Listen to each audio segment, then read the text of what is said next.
Israel के कत्लेआम का Iran देगा जवाब। अपने ड्रोनों से मचाएगा इजराइल में तबाही, सब कुछ राख कर देगा। इजराइल गाजा के जख्मों का बदला लेने के लिए अली खामेनेई आए। आगे यमन के हौथी करेंगे पूरा सपोर्ट गाजा का बदला लेने के लिए। अब होगी नई जंग। पिछले 2 साल से गाजा के मासूम लोगों की जान ले रहा है इजराइल।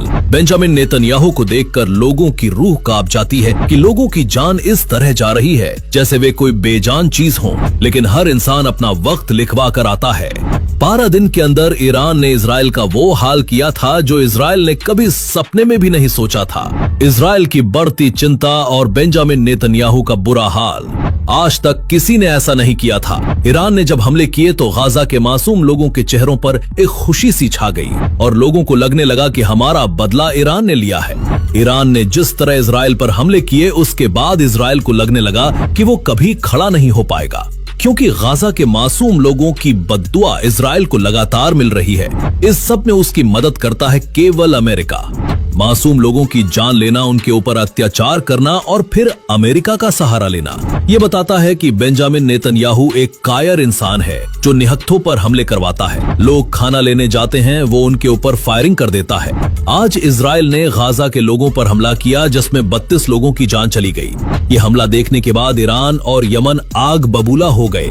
यमन ने तो पहले ही इजराइल का जीना हराम कर दिया है। यमन ने कसम खाई है कि वो इजराइल के हर एक शहर को अपने निशाने पर लेगा और ऐसी तबाही मचाएगा कि दुनिया इसे याद रखेगी। कोई और हमारे साथ आए या ना आए, हम अकेले ही गाजा के लोगों का बदला लेंगे और उनके साथ अंत तक खड़े रहेंगे। ये जंग तब तक नहीं रुकेगी जब तक इजराइल को हम खत्म नहीं कर देते, क्योंकि बेंजामिन नेतन्याहू हिटलर का भी बाप है और जिस तरह वो मासूम लोगों की जान ले रहा है, बेवजह अत्याचार कर रहा है, उसका हिसाब बराबर करेंगे हम। लेकिन जो लोग खामोश बैठे हैं कायरों की तरह, उन्हें भी सुन ले, हम उन पर भी हमला करेंगे। यमन के हौथियों ने उन तमाम मुस्लिम देशों को धमकी दी है जो गाजा का तमाशा देख रहे हैं। सऊदी अरब, तुर्की और वे तमाम मुस्लिम देश जो सिर्फ इजराइल को धमकी दे रहे हैं लेकिन कुछ कर नहीं रहे। इतने उधर दूसरी तरफ अली खामेनेई, जिन्होंने इजराइल को 12 दिन के अंदर लगभग खत्म कर दिया था, ने एक बार फिर चेतावनी दी है कि जो लोग मासूमों की जान ले रहे हैं उनका ऐसा हाल करेंगे कि वे खुद को भी नहीं पहचान पाएंगे। बेंजामिन नेतन्याहू अमेरिका के इशारे पर सब कुछ करता है, ये इल्जाम भी ईरान ने लगाया है। यही नहीं, अब अमेरिका ने ईरान के हथियारों को कॉपी करना शुरू कर दिया है। ईरान ने जिस ड्रोन का इस्तेमाल जंग में किया था, वैसा ही ड्रोन अमेरिका ने कॉपी करके बना लिया है। ईरान का सबसे पॉपुलर ड्रोन शहीद 160 रीड, इस ड्रोन को कॉपी करके अमेरिका ने बता दिया है कि उसे ईरान के हथियार कितने पसंद हैं। जिस ईरान पर अमेरिका ने हमला किया था, उसी के ड्रोन को कॉपी कर लिया। वहीं दूसरी तरफ ईरान ने कहा है कि गाजा पर जो अत्याचार हो रहा है वो सब अमेरिका की मदद से हो रहा है। जो लोग इंसानियत की बात करते हैं, उनकी इंसानियत कहां गई जब गाजा के मासूम लोग मारे जा रहे हैं और कोई मदद का हाथ आगे नहीं बढ़ा रहा। जैसे ही लोग खाना लेने जाते हैं, उनके ऊपर गोलियां चला दी जाती हैं। ये बहुत दुख की बात है कि तमाम मुस्लिम देश सिर्फ इजराइल को धमकी देते हैं, हमला नहीं करते। यमन के हौथियों का कहना है कि अगर 2-4 देश भी इजराइल पर टूट पड़े तो इजराइल एक दिन में खत्म हो जाएगा।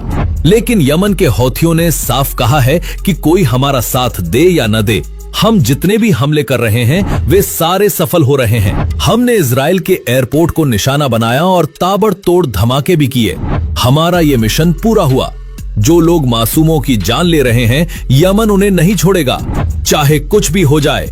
इजराइल पर ये हमले तब तक नहीं रुकेंगे जब तक गाजा के मासूम लोगों पर अत्याचार बंद नहीं होता। इजराइल हम हमले करते रहेंगे। उधर अमेरिका को ईरान के हथियार कॉपी करने की जरूरत इसलिए पड़ रही है क्योंकि सभी जानते हैं कि ईरान के हथियार दुनिया में मशहूर हैं। चाहे वो ड्रोन हो या मिसाइलें, अपने परमाणु ठिकानों को सही तरीके से जोन में रखा हुआ है ईरान ने, और ये सारी बातें अमेरिका जानता है। क्योंकि जब इजराइल पर हमला हुआ तब ईरान ने खुद को साबित किया था। सीरिया पर हमले के बाद अलग अलग मुस्लिम देश इजराइल को मिटाने की कसम खा रहे हैं। इजराइल की पागलपंती और बेंजामिन नेतन्याहू का पागलपन।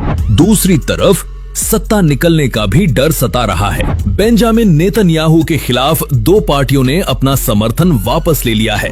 यमन के हौथियों के खिलाफ बेंजामिन नेतन्याहू की सारी प्लानिंग फ्लॉप हो चुकी है। उधर लाल सागर में लगातार अपनी ताकत दिखा रहे हैं यमन के हौथी और बता रहे हैं कि अगर किसी ने भी इजराइल की मदद की या उस तक मदद पहुंचाने की कोशिश की तो हम उसे भी नहीं छोड़ेंगे।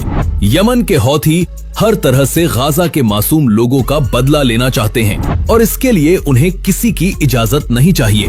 दुश्मन आएगा तो बचकर नहीं जाएगा।